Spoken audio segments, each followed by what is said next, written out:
And also, I couldn't remember. I know we broke it into two. Are we doing 2 1 hour or 2 hour and a half? What have we told people? We haven't actually announced the second date yet. So I thought, let's start today. And after today's session, I think you said May 15th was okay for you. Yeah. So, yeah. But after the session is over. Are people expecting to go an hour today or an hour and a half? Maybe an hour today, and Perfect. Let them hear it, and maybe next session could be a little longer. Once they've perfect. Just like to know where we're going. Yes. So let's get started, and people will join in. And the recording is very helpful because a lot of people see later. So that's our lives now. Yes. So that's most helpful. Thank you. Great. So just wanted to introduce Beth. We have known her for a long time, since 2006, as Anand reminded me today. So I was actually, thinking back about her Enki experience, and back then, I didn't really know as much about, the motor system challenges and anxiety and stress and so many other things. So looking back, I'm actually even more, grateful we found Enki when we did. And I think that's really what gave us more than anything, it's also gave us a daily rhythm. And, without quite knowing all the ins and outs of what we needed, we got ourselves into kind of a routine with, the movement work and the, the main lesson and all those things, the storytelling. Even we are actually going to Norway, and we were just remembering the Norse myths and, all the other things that we got through Enki. And so that's the reason really I suggested the topic of daily rhythms as a sort of a jumping off point, and then people can ask any questions that they might have. So if that's okay by you, if you could speak to the daily rhythms, how one would go about creating a healthy rhythm for the child. I know you also speak about teacher health and, those related issues. Boy, big topics. Wonderful. I would love it if I could see everybody. Can people put on their videos so we could meet? Good. We got one. Here they come. Wonderful. I don't do well when I'm trying to speak to nobody. I've often had people say, couldn't you just record for us? And I say, no, I'm talking to people. I can't talk to no one. That's true. So thank you for putting on your servers, your videos. I thought it would help me to know what age group we're talking. First, I have to get over the shock that Anant is 24, because I don't know, maybe he was about 13 the last time I talked to you guys. But he was a little boy still, now he's 24. So could we go around, and because the screen's different for everybody, maybe Rama could call people and they could just tell me how old are your children and what are we dealing with? Sure. Shinjita? 11. Anupama? I don't know, she didn't hear. Bharti? Rama has not put on her. Anand is 22. And Veena? 22. 22. Veena? 15. 15. 15. Yeah. And who else? Sirisha? 15. I couldn't hear you. 15. 15. Anybody else that we missed? Divya? Oh, I think Yes, some of them have 4 actually. 4 years. Rama said 6. 4. He's 4. So we have quite a range here. Yes. All the way from 4 to 22 here, I think. Okay, that's really good for me to know. I think even with the 4, you will have already discovered a lot of the things that I want to share, and my job will be to help you anchor them. I think it's important for you guys to know where I'm coming from, like what's underlying my perspective, because otherwise we're plugging in and you don't know what I'm thinking underneath that. So what I'd like to do is start with kind of give you some very broad strokes and then hear what your questions and concerns are, and we'll address those specifically. I know Rama feels that a lot of people are focused on rhythm, what would help with rhythm. But let's get a list of those. Let me first give you some perspective. So in a way, Rama sort of touched on a piece of the perspective right off when she talked about dealing with the anxiety that rises for the children and for you. From the Enki perspective, anytime we're feeling that, it's because we've lost touch with our inherent, what we call inherent vitality. Some people say divinity, some people say goodness, some people say life force. We don't really care what you call it, but the fact that everybody, no matter what their challenge is, and I know you all know this because you have children who are dealing with big challenges, we always come back again and again to no matter what your challenge is, you still have that, what we call inherent vitality or divinity within. And if we're in anxiety, we've lost touch with it. So the question becomes, what can we as parents and teachers do to support accessing that sense of well-being? Because everyone has it. Doesn't matter what their challenges are. Every single person has inside that sense of well-being. So we compare it to the sun. It could be a completely cloudy day. We could be in nuclear winter and not see the sun for 10 years. The sun is still the sun. It's unaffected by all that challenge. So from the Enki perspective, what we're after is helping the children access that inner sun. And that's going to be different for everybody, but there are certain principles that all of us humans deal with. So everybody, we're all on the same page there, yeah? I'm trying to think about which way I want to go here. I think I'm going to go first to the adults. And again, this is true for every adult, no matter what you're dealing with. But I think for parents of children with special challenges, it's really hard not to keep thinking you should be doing better. You could fix, you could this, you could that.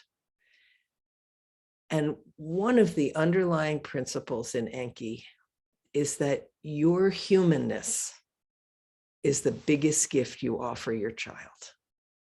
Whether you're teacher, parent, person walking down the street.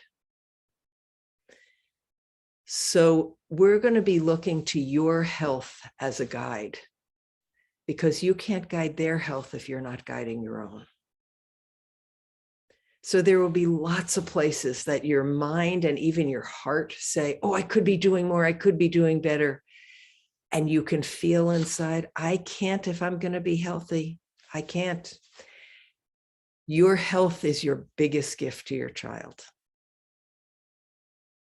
So that kind of brings up one of our other core principles in Enki, which we call the joining of heaven and earth.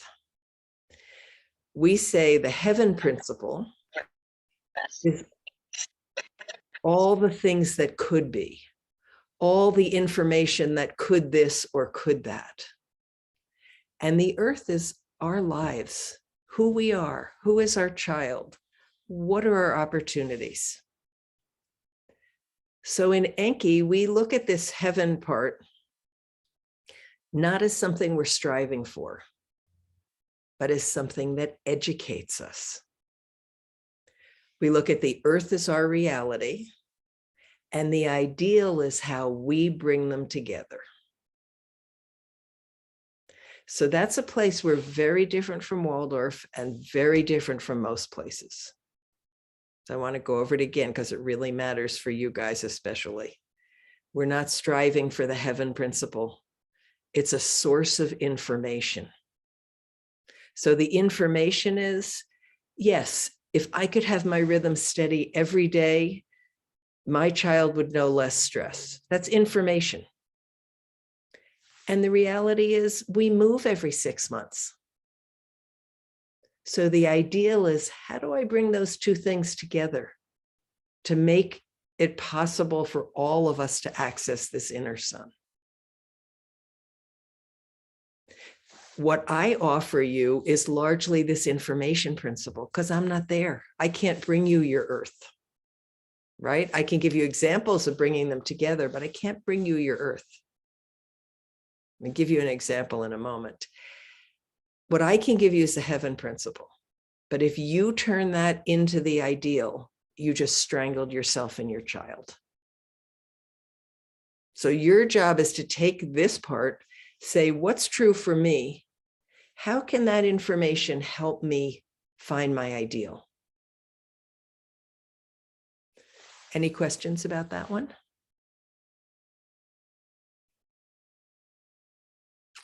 It requires a lot of self-acceptance, and that's not something any of us do all that well. So I'm going to give you an example from my own life. I'm a very firm believer that the absolute minimum of any kind of media for the young child is a bad idea. That it throws their system, it makes them anxious, it makes it hard for them to learn. Heaven principle, I would advise you for the child under about 10 and on the spectrum even longer to minimize the screen time of any kind. So 16 years ago, my oldest grandson was diagnosed with a very severe autoimmune illness, very severe. He's doing great now. He's 18. He's just been accepted to 5 colleges. So that's the nice end of the story. But the beginning of the story was a true nightmare. He lost all speech. He lost the ability to balance. He couldn't tell where he was in space. His whole body fell apart. In that time, the only thing that comforted him was watching 2 videos. One was surfing, and the other was Pocahontas. Everything I don't want in a video. Disney, garbage, racism, everything I don't want. The heaven principle, I don't want this. The earth principle, it's the only place his system is letting down. So the ideal became, for a couple months, we watched that 90% of the time. Everything I don't want from the heaven principle. Everything he's yelling for from the earth principle. So let me hold him while he watches. And let's come through this. But I didn't turn around and say, okay, Enki, everybody should be watching Pocahontas all day. Right? That was my earth. It's not going to be the same as everybody's. And when he got more well, he totally could let it go. But something about those 2 things really calmed him. So I give you that as an example of, you couldn't go too much farther than that from the ideal, from the, sorry, I used the wrong word, from the heaven principle. Our ideal was right there. So I stress that because I can really mostly talk in the heaven principle, the information. And I don't want you to use that as a judge against yourself. It's information that we bring together. There's the ideal.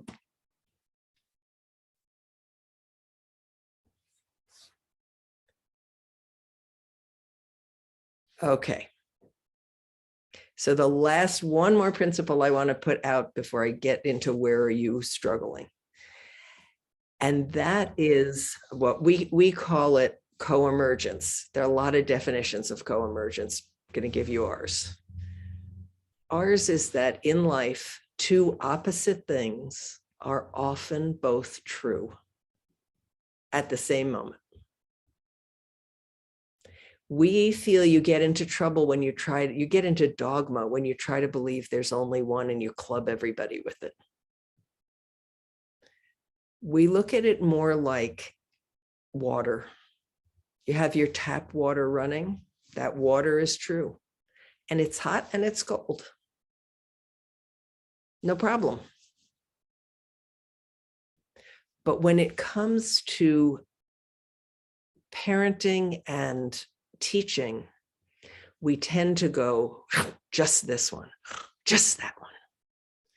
And as someone who's been in teaching for, what am I at now, 53 years, I have seen this darn pendulum. My God, it's like a joke. And it's in every area. Today, do everything you can. Tomorrow, just accept the child as he is. Today, read with whole words only. Tomorrow, do only phonics. It's like being in a crazy factory.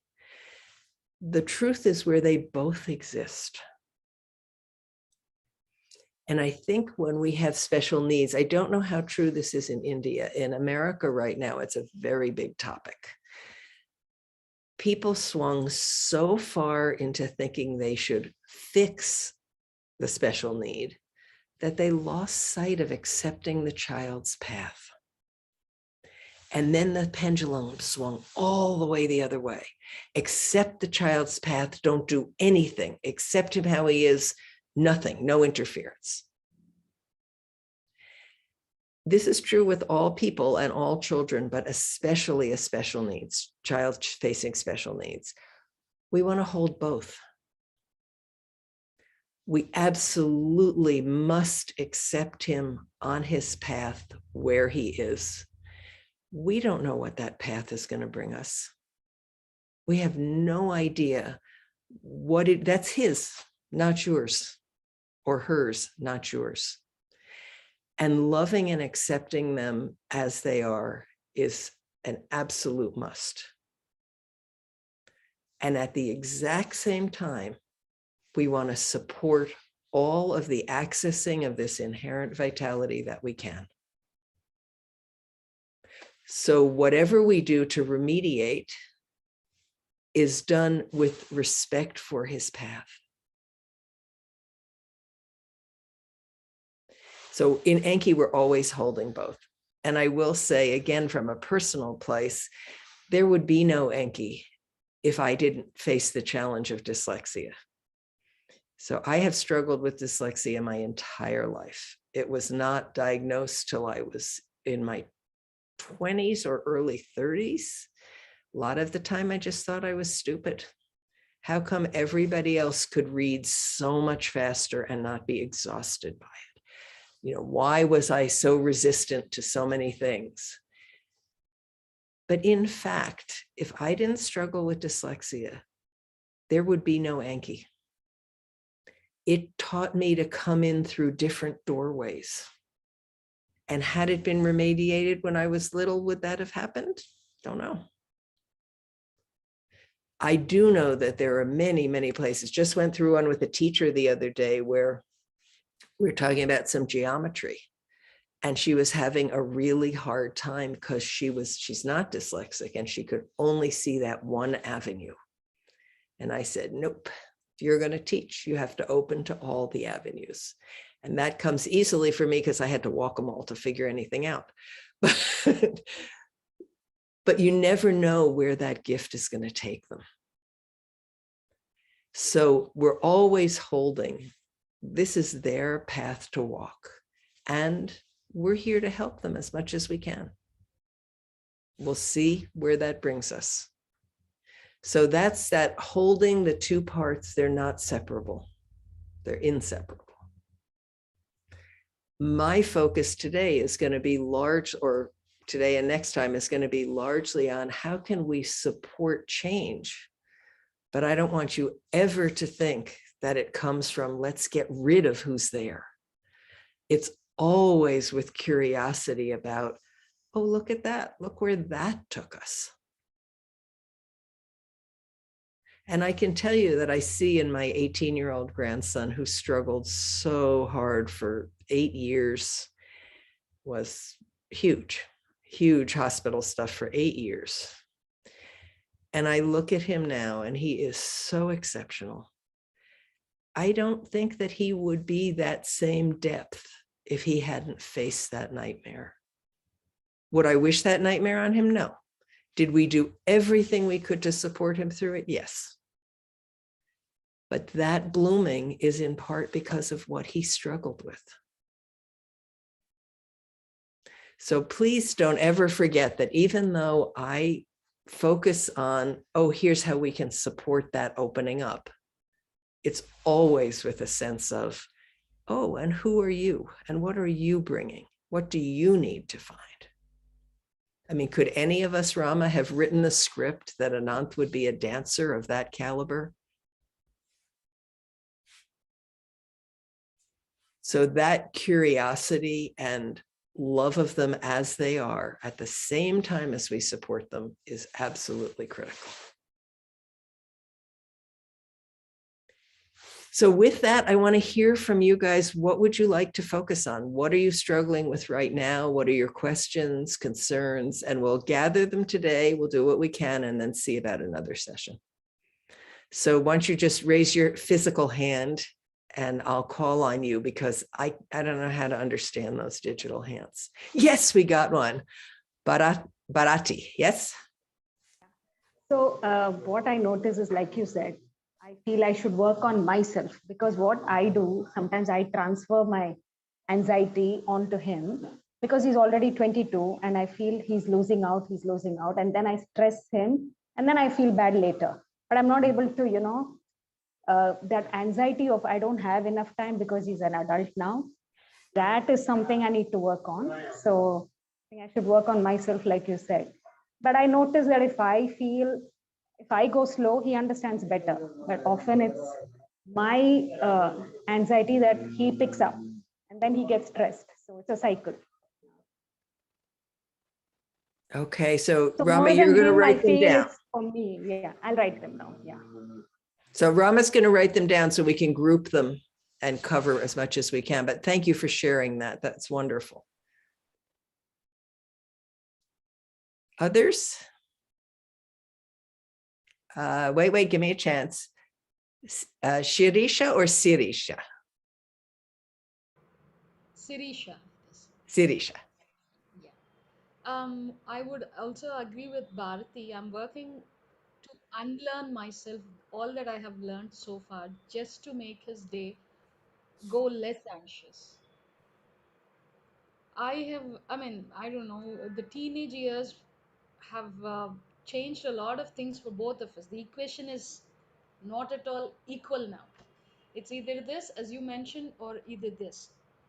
So I'm just trying my best to bring in that coordination that we, are at least facing each other with a warm smile these days. So, Rama ma'am, I'm working on that unlearning part, and it is really taking time for me. And my son, definitely, as you mentioned, Beth, when we are anxious, the ball is off the bounce. Yep. We we cannot teach them anything for that matter. Nothing. So, Yep. yeah, I would totally agree with you on that. Great. Thank you for sharing that. And we also have to be careful not to then lay on ourselves, I've got to be perfect or he can't grow. So we'll come back and look at that one. Others? You're going to give me a minute. Shinjita? That's correct. I'll tell you the meaning of Shinjita too. Voice of anklet in one of the Indian languages is called Shinjita. Is voice of what? Anklet, which you wear on your Oh, yeah, with the music. Yes, you got it. Okay, so I want to know how should our daily rhythm be so that we incorporate movement, we incorporate learning, and some fun part and all those things. So you're yeah. looking for more of the how to. Yeah. How to, yes, yeah. We are doing some movement and some academics and some fun, some art and craft, but sometimes I feel I'm overdoing some of the other things, or sometimes both of us feel the burnout, so we just don't do anything for that day, which is fine. Good. Yeah. So I just want to know, I'm not able to strike a balance, I would say. So I would just like to know how to get that balance here. Great. Others?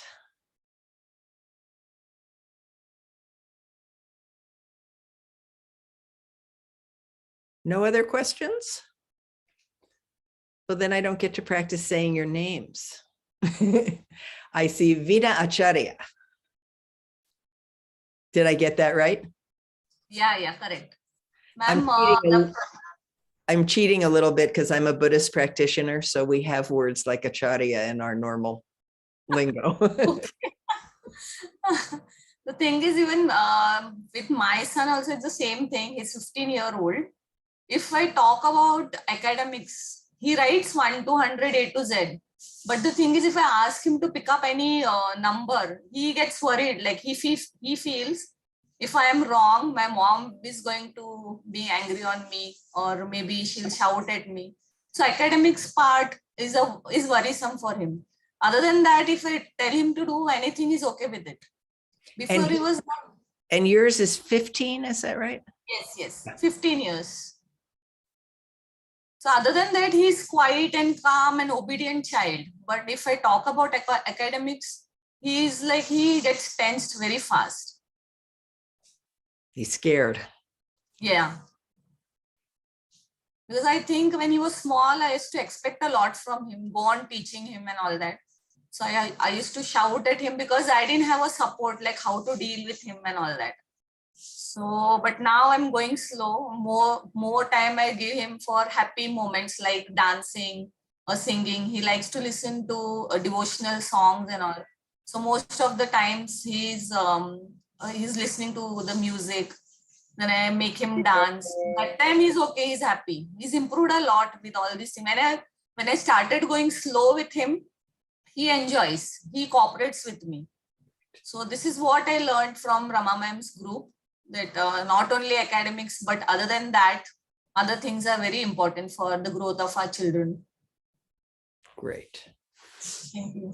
Okay, Rama, you're taking notes, right? Okay, because there's a lot of stuff here. I might forget some, and all of you can remind me. Are there other things people would like? I see some more faces that I can't see. Can we see everybody who can? So we can all form a group. We have some people who've been very generous with their openness. Are there other questions or concerns or topics? Sampath, do you have something? Oh, you're muted. I'm just following you guys. I don't have question as of now. Okay, great. All right, so maybe we'll jump in with those. Rama, you're muted. I think Manju has a hand up. Oh, you see, Manju? that's that digital hand, Manju. I told you I don't even recognize it. Sorry. Am I audible? I mean, can you hear me? We can hear you, but we can't see you.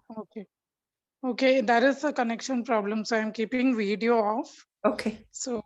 Okay, well, you're a beautiful my flower right now. Sorry? You're a beautiful flower right now. Thank you.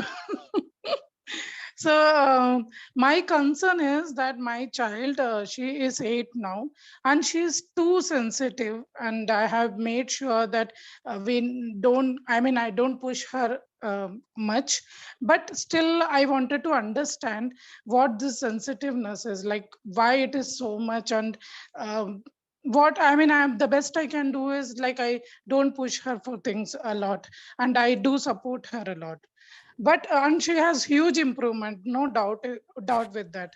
But sometimes I do feel a kind of doubt that if a child is so much sensitive, oversensitive, then life will be not that much easy for the child. I mean, that is what my thought is, because I have gone through a lot of struggles and I have grown through the struggles. So I sometimes feel, should I push a little bit by bit, so that she is also ready for these struggles, whatever life is throwing at us.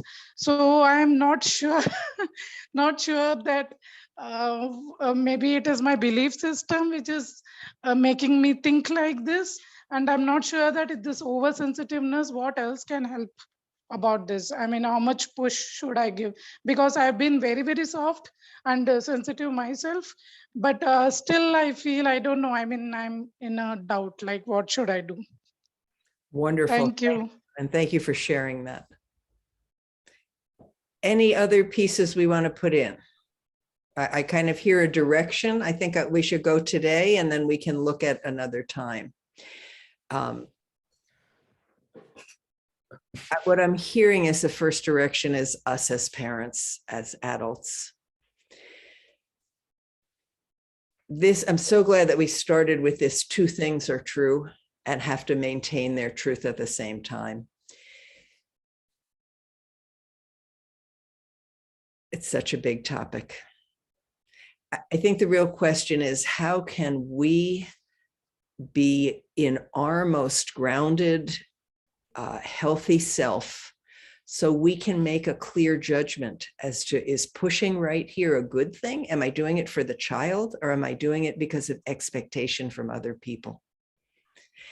And whether you had a child struggling with a special need or not, it's still the question. Am I looking at the child and responding for his well-being, or out of my own fear?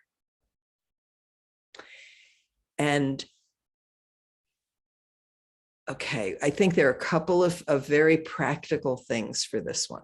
First of all, accepting that this never goes away. So I'm now in my 70s. I've been at this 53 years. It is still an active process with my grandchildren to stop and really say, whoa, that was my fear. That's not about their health. It doesn't go away. I actually think it's an integral part of love. We get caught, oops, let me come back. So the 2 practical things I can say about that. One is particularly, I think it was Bharati who brought this up, getting scared for their future. That is absolutely more difficult when your child is not following a standard protocol. But the truth is, we're all scared for our children's futures. I think we have to start with being realistic. So who was it who said, what wasn't it Bharati, who said, my child's 22 and so it's feeling really unsettled? Yes? Yes, yes, I think my video. Yeah, that was me. That was you. Okay, so keep your video on a minute so I don't lose you. Sure. I think when they're 22, 24, 30, it's even harder than it was when you were little and you felt all this time for it to work out. But ultimately, it's no different. I think we have to all sit with, what if my child's path leads him to a place that has limitations that I can see right here and now? What if that's the truth of his life? Can I come back to accessing my love for him and what he can do? I think it helps a lot to be realistic. Bharati, he's 22, and how independently can he function? He needs support. Yes. He is working hard, but he definitely needs support. Yes. So because he has physical, his processing is slow. He tends to forget and he tends to repeat a few things. So definitely he will need supervision. Yes. It's not that he is not compliant, but we need to supervise whether it's really, his safety and all that. But I would say 60% of his, but 40% we do need to supervise, yes. Well, first of all, 60% his, 40% supervise is a really good ratio right there. Yeah. You've obviously He's worked really hard for it, yeah. I pushed him, but he's worked hard. He And- listened. And you've worked hard. It's really important to not forget you're working hard. And really but hold, wow, look at that. You have worked hard, and he's 60%. That's this hand. This hand needs to be saying, okay, for the rest of his life, that 40% is going to be needed. Yeah. That's his truth. That doesn't change his access to his own inner son. That's his truth. Okay. That's his truth. But that 40% is a very, I would say it's, I mean, I would love it if that 40% was his independence, because sometimes I feel his dignity is also will be maintained if he can do that 40%, but it's not happening. So sometimes I have to, though he's an adult, I'll have to do things for him, like supervising. So there is a conflict there that, am I allowed? Is it, if he was typical like my older son, would he allow that? But he doesn't have a choice. And I have to, sometimes I feel it's intrusive. So there is a bit of that now that he's older. Earlier, I didn't feel all that. So there's something very important in what you said, that this is a really hard one to live, easy to think. Our dignity, our sense of pride and joy and confidence, if that is tied to what, or dependent on what we can do, it is going to crumble. And I have lots of articles on this online. We tend to mistake what we can do for our value. And that hurts us all. So I think, great, we want to help them do all they can, and it has nothing to do with their value. Their value is just that they're alive and they're here and they have a beating heart that can keep connecting. That's it. Very nice. So really separating those two things helps a lot. So he's going to need help. If he was missing a leg, so he was going to need help, would we think that's a problem with his confidence? No. Yeah.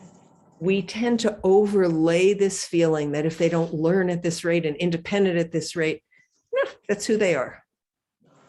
So I'm going to give you a wonderful example that just came to me from a child who was raised in Enki from the time he was 4, and he's now 22. He's in an aerospace engineering program at Colorado University. But he has some very significant learning challenges. He was homeschooled with Enki, and so his confidence never got tied to where he struggled. He went in with real confidence. College was a real wallop. He could not keep up. They had him do the assessments. And in the assessment, they said he's got some significant learning challenges, and there need to be adaptations made to meet those.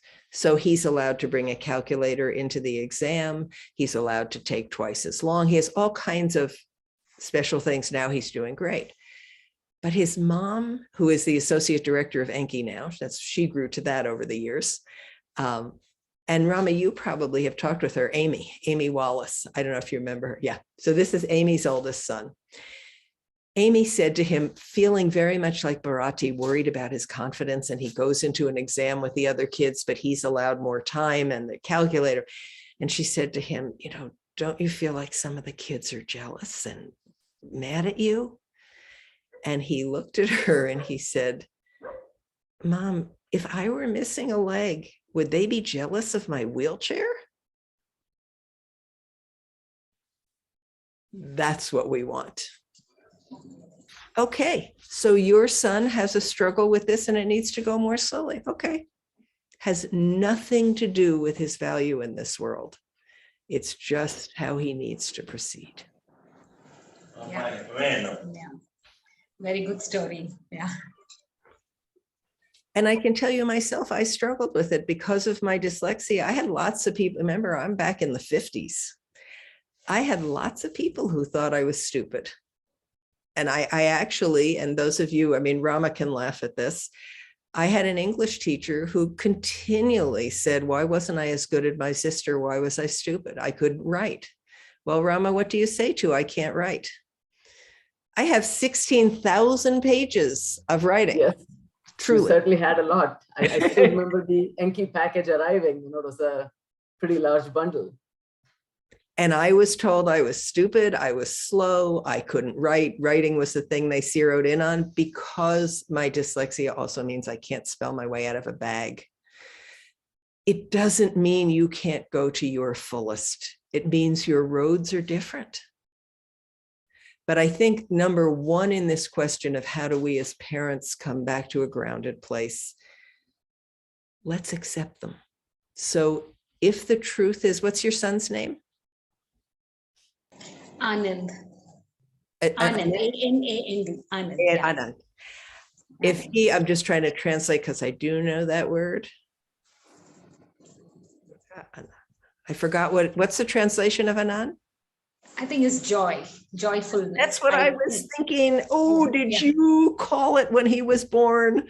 So don't ever forget that. Yeah.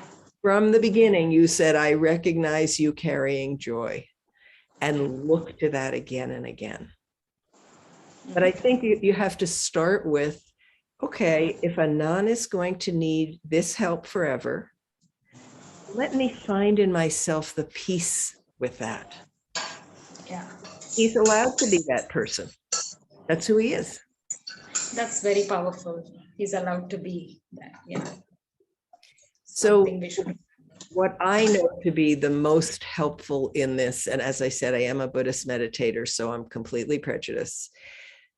I feel meditation and some specific meditations that I can share with you are really the way to come back as adults and accept this is the reality. Where is that spark of sun? This is the reality. Because I think it was it Shinjita? I think, or one of you was saying, I think it might have been Sirisha. When I feel tense, he feels tense. Yeah. Unavoidable. That's the way the nervous system is made. So they now, because of modern science, they now have it tracked. There is about a 4 to 6 foot radius around you that your energetic field imparts on others. And this is now, you know, the ancient, because you guys are Indian, you probably know the ancient Indians, scientists have said this all along. The American Indians have said it all along. The indigenous Africans have said it all along. Now, us slowpokes over here, let's talk about needing the 40%. Us slowpoke scientists finally are there, and they have the machines to measure how far out the vibration goes and to watch how it interacts with another. Yeah. So that is now, you can look this up online. That is now the cutting edge where they're going with science. It is absolutely true. And you named it. If I'm in tension, nothing good can happen. So I'd say start right there. If I'm in tension, let's not try to push something. When we push something from a place that's really grounded and for the child, it doesn't have the same feeling. It has a feeling of support rather than force. And it doesn't, I mean, I'm full of stories today because I think they stick with you. But I had a child in one of my classes. She'd been with me for 4 years. She and her stepfather had decided she couldn't do math. It wasn't true. And he called her stupid, and he called the school, it was a Waldorf school at the time, he called her the crayon school, put everything down. We had a math exam I knew she could do. She was sure she couldn't do it. So while the whole class did their work, I sat next to her while she sobbed from one question to the next. She sobbed for 45 minutes with every question. But I wasn't doing it because of who she should be. I was doing it for where her health was. And at the, I gave her, checked her off with each one so she wouldn't have to wait. And she did just fine. She had a few wrong and she had like a B or something. And she was just radiant. And she just had her first baby. She's in her late 30s. She's still a Facebook friend. I'll go meet her new baby. But I was pushing her from, I absolutely was saying, you're doing this. If we have to sit here all day with you crying, that's okay. But I wasn't doing it out of my fear.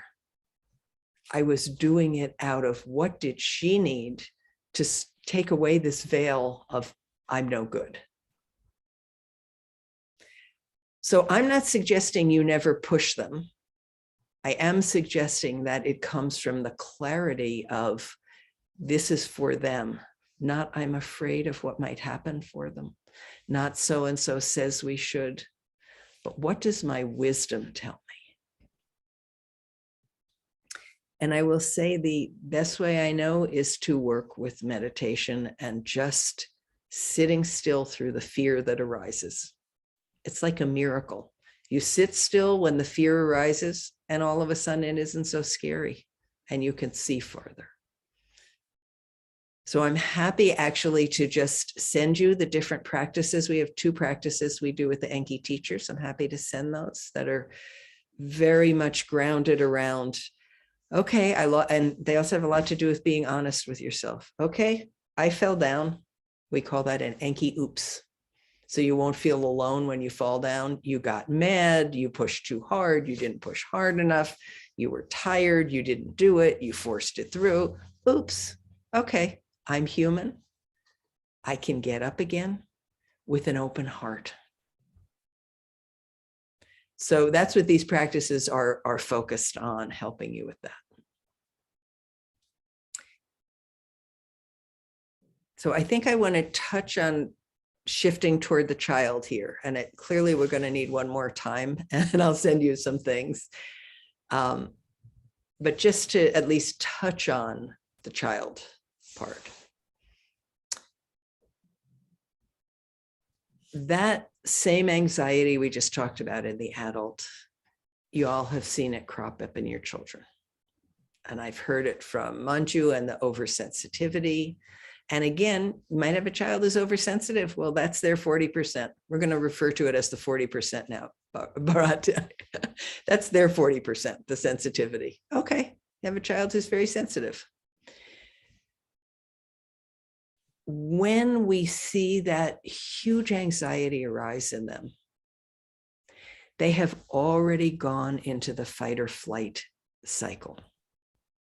Everyone's familiar with that sympathetic, parasympathetic fight or flight cycle. Yes?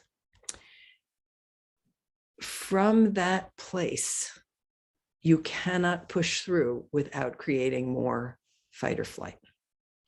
That's the way our nervous system is made. It doesn't matter what anybody thinks about it. It's like saying, if I have a river running downhill, I don't want it running onto my property. I'm going to stand here and yell at it till it turns around and goes back up. It's that hardwired in us. If we are in fight or flight, we cannot learn.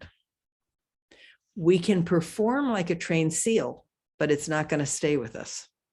It's going to be, I'm doing this to get out of it. And it's going to be very long-term associated with that.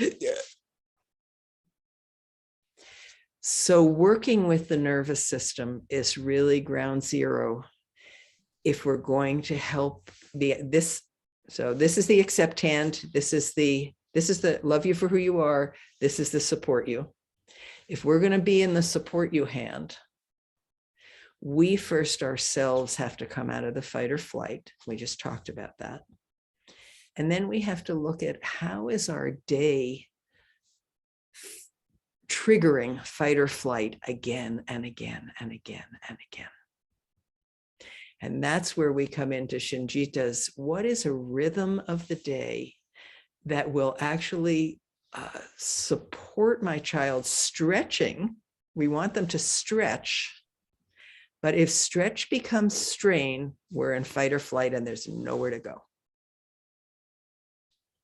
So I'm going to say just a very little bit about the fight or flight cycle and some of the new work being done, and you guys can look it up, by Stephen Porges.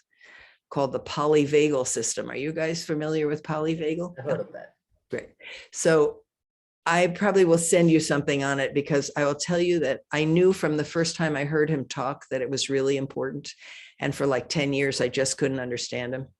And I finally said, I'm locking myself in the house watching his videos until I understand. I had to watch 22 hours of him talking before all of a sudden I said, oh, that's what he's saying? Okay, I think I'll break this down a little more simply. So I will send you my write-up, because that will be a little easier for you. But and this is something we do study in the Ecosystems of Education course. It's just probably at a terrible time of day for you guys, but I'll send you information on that too. Long, very, very complicated. Here's the short version. We are made to survive. Our nervous system is built to survive, and that's going to kick in before anything else. And that's where that I have to survive anxiety comes in. So we have two streams, the sympathetic and the parasympathetic. It isn't that one's good and one's not good. They're made to balance each other. So the sympathetic is made to engage and work hard and go forward. And the parasympathetic is made to say, oops, you went far enough. Now come back and rest, regenerate, digest. You need this smooth movement between them. When we get scared, the first thing we do is try to run or fight. That's fight or flight. Yeah, that's all on the sympathetic side. I'm going to fix it. I'm fixing it, fix it, fix it, fix it, fix it, fix it, fix it. When I can't fix it, this side says, then go to sleep. Dissociate, tune out, literally fall asleep. And we go, thump. You seen your child just glaze over? That's this one, pulling him back. It's too scary. I'm coming down to glaze. Then this one goes too far and it jumps right back up here. And now we're doing this. And I'd be surprised if as adults you haven't experienced this. I'm out. I'm out. I'm out. I'm out. Yeah. Is that a familiar sensation to people? What Stephen Porges has found is that there is a third, that's why he calls it polyvagal. There is a third system that depends on connection to other, music, art, physical activity. And that one, instead of going, so when we do this, we're going, whoop, boom, whoop, boom, whoop, boom, right? Instead of doing that, we go, oh, that's a little too fast. Let's slow it down. Oh, it's a little much. Oh, let's slow. And now instead of being like this, our curve is like this, and we're accessible at every point in it because we're not in such an extreme. Does that much make sense, or do you have questions about that much? I have a question. You mentioned about the arts and movement. I mean, experientially, I'm realizing that because Anand's come a long way after doing the dancing and the walk and the dancing, and looking back, I know that all the arts, all of that work together. And even now we're saying, oh, we've got too much coding and other stuff going on. We need to add more of that back in. And in fact, we're just doing that right now because he's, a little bit more into the language and that kind of thing. But is there any, was there in Porges' work, how the arts and movement and all of that? He talks about it a little. He doesn't talk about it as much as I talk about it, because as you know, I believe the arts are just really important. He does name it. For adults, meditation is also in there. In Enki, we do not encourage it for children because it pulls them too far into their mind. We want their day to be the experience of meditation. So meditation is the experience of I'm integrating. We want that to be their day.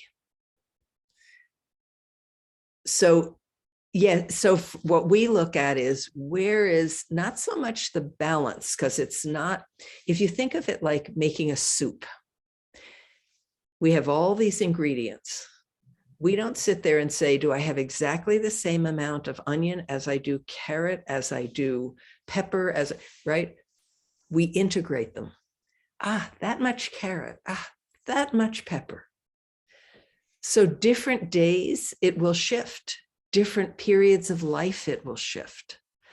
You might have, let's take Ananth, if he's doing a ton of dance movement, maybe it needs a balance in painting. Maybe it needs a balance in thinking. But it's really about your soup, weaving your soup so that you come out with a coherent soup rather than an even amount of everything. And it is going to be different for different children, different homes. It requires stopping to look at the rhythm of your home as it is now. So Shinjita, what I would start with is say, I'm not changing anything for a month, but I'm going to track it. I'm going to watch what are the times of day that my child starts spinning out or shutting down. Don't forget that shutting down, that might be an easier behavior to deal with, but it's not access to that inner sun. Shutting down is when this hasn't worked. The world has overwhelmed me. I can't change it. And so I'm shutting down. So tracking in your day, where's winding up? Where's shutting down? Where are things really, do they feel like they're singing with that? I take a whole month and you'll be very frustrated. You want to change this. Oh, I see this. Don't change anything for a month. So you really get a good picture. You have a lifetime here. Get a really good picture of what is happening in our home. And then you can come back and look at what are the elements. So all of us need to ground in our bodies to get our day moving. But I can tell you that for some children particularly, I think this is true for adults too. For some children, they need to first just putter around in some kind of creative play all by themselves, quiet, before they come into their body. But they need to come into their body before they go to their mind. So before they try to tackle some academic learning, they actually need their body to come alive. Otherwise, it's like trailing an old animal along with you. They also have found, and this was way back when you first got the guides, I had found this out. Modern science has discovered that when you get the blood and breath going, aerobic movement, so you get that pink cheek movement, your body releases biochemicals that prime you for intellectual learning. So you think I'm doing my walk, we're running around, we're dancing, that's that movement part of my day. That's actually your academic ground. They're not separate. Your body has to get ready. So as you watch your morning, watch for where is his energy that we could get outside and walk or dance up and down the stairs or jump around the house, put on music. Where is that moment? But that moment really does need to come before you try the mental stretch. If you start with the mental stretch, even if they want to, forget what they want. Even if they want to do the mental stretch, it's bringing this tension instead of and then you see it play out later in the day. So before I ask you if you have any questions on that, I'm going to come back to the what they want. When you want to follow, what is it they want to do? Remember that if they had the choice for what to eat, given everything, you would have an ice cream child or you would have a candy child. If they were little and they came running in crying for ice cream and it was dinner time, you would know in a flash, they're hungry, they need food, not we're going to have ice cream as our dinner every night. Do children there cry for ice cream? Over here, ice cream's the big cry item. Whatever it is they would cry for, that's a sweet. So we know how to look at that and say, they're crying for that, they're too hungry. Let me get them food. Right? That rings a bell for everybody. We need to use that same way of thinking. they're crying for this mental activity that it's almost like a STEM activity. They do it over and over and over and over because they're out of connection with their body. So where in the flow of the day could I have brought that connection more strongly? I will say that in the children on the spectrum I've worked with have all been more on the Asperger's end rather than the deep autism end. But Rama, you can help us if this is something you've seen.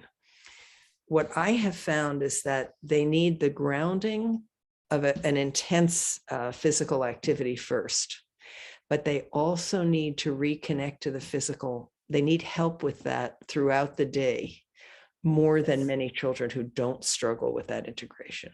Yeah. Definitely true for Anant. I mean, and he seeks out movement too. Every day morning, he just has to go for a walk. So, that's his Enki plant. And the other Enki plant is he still loves coloring to this day. He has his light up pencils. He still loves. Oh, that's great. That's great. So that's going to bring us to the other is that, I'm trying to think of how to say it. When you use your hands to create, whether it's painting or drawing or weaving, when you use your hands to create, that middle sense is awakened. So somewhere in the course of their day, first of all, just watching, what are they drawn to? What happens if I set out paints? What happens if I set out cloth or yarn or whatever?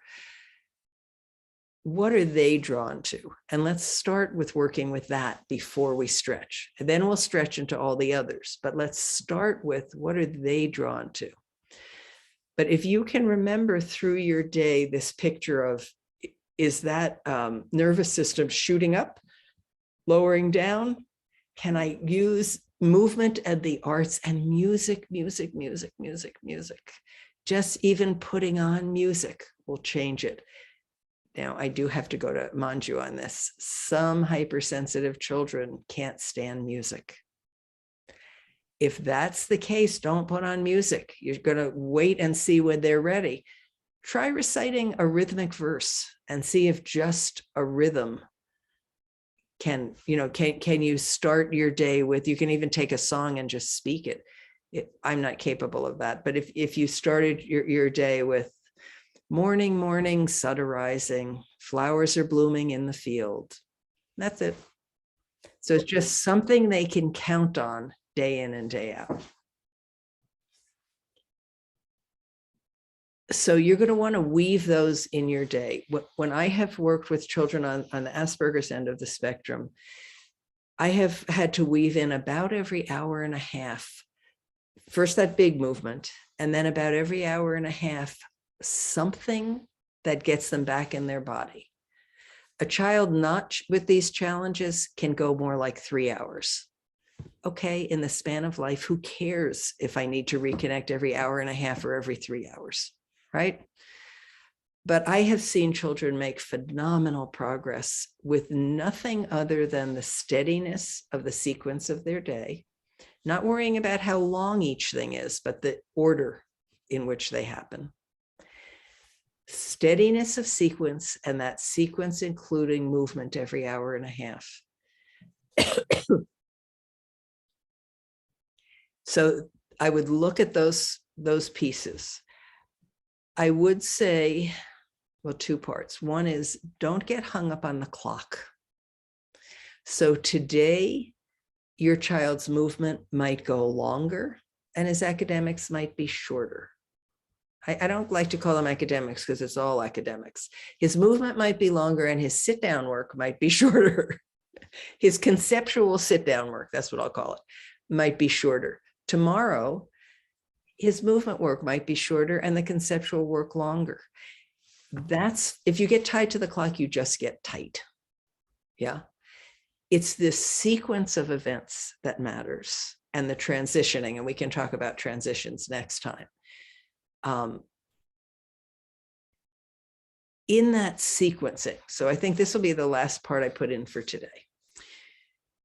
When they have a dependable sequence to their day, that becomes the security instead of you having to be the security. So when a child comes into the world, the parent is the security. That's how it is. That's how it should be. As they grow, they need that same strong ground to push off of. They have to have a ground to push off of. That the first place we find that is in the sequencing, stable sequencing of our day. And very little is more important for that, for the child on the spectrum. They really depend on that not to be in overwhelm all the time. It's not uncommon for especially children on the spectrum. It really helps them to have a picture chart of the sequence, no times, just the sequence. So they can, when they start, this anxiety starts setting in, they know where to look for ground. But one of the things to remember, and I think Bharati, this is a good one for you. If you think about jumping, if I gave you the choice, you want to jump as high as you can, and I said, you can jump here on this firm ground, or you can try on the water. Which one are you going to choose? The ground. You have no question. You need firm ground to jump high. That same for your kids. They need the firmness. Instead of trying to push them to fly, strengthen the ground. They will jump. The stronger the ground, the higher they'll jump. It's totally literal. If you took someone out on the water, they're on their boat on the water, they're trying to jump, you're pushing them from under their rear end, you're going to sink. That's about all that's going to happen. Row them into the hard ground, let them jump. So think of yourself and the rhythm of your day as that first ground. And every time you wonder if it really matters, think about the rhythm of your heart. You lose the rhythm of your heart and you're done for. So the rhythm is going to be what they push off of. But it's not, we have to do this and this and this and this and this and this and this, and we're back in that prison. It's, I'm going to make up a rhythm for your day. Since Shinjita asked this, we're going to start with her. Shinjita, what would your son, right? Daughter. What would how would your daughter start her day on her own? Would she need a quiet activity first? Would she be racing out the door? She likes to color. So nowadays it's the mandala coloring. So the moment she wakes up after her morning routine, she immediately comes to me coloring. So because every day nighttime, I just say to her, it's done now, we'll do it tomorrow. So now she comes to the morning, tomorrow coloring. So that means tomorrow has come. So let's get back to coloring. So fantastic demonstration. You're watching her and she's announcing to you, I need the stability of rhythm. We can put her in our advertising for rhythm. So her ground is that she colors. So she's first starting by getting this, the third system. He calls it the social engagement system. I think that's a mistake because for many people, the social will create the anxiety. I call it the connected engagement system. It's where they slide into simple connection. And for some, it will be social. For some, it will be coloring. For some, it will be music. But she's sliding into that first thing. Great. That's going to go first on her chart. And then it's going to come some kind of movement. But don't be too specific. Just make it movement. So if today it's pouring rain and you're putting the record on in the house and dancing around like a Lulu, that's fine. If tomorrow it's running up and down the stairs, that's fine. So you have a lot of give and you haven't put any time on it. And you come back in and maybe she needs a little snack there. So let's be sure she has it if she needs it. Maybe it's a drink. So this becomes the rhythm, and then is the sitting at the desk, whether she's doing, math or language or what, you're going to line them up. And then she's going to know, I've lost my ground. There's my ground. Yeah. in this life, and I already heard from many of you that you know this, we are all going to lose our ground. We are going to lose our ground, such as being human. It is not possible not to lose your ground. The question is, when I lose my ground, am I going to turn around and blame everybody else? Am I going to shut down inside and say, well, I can fix it? Or can I just say, oh, fell down, Enki, oops.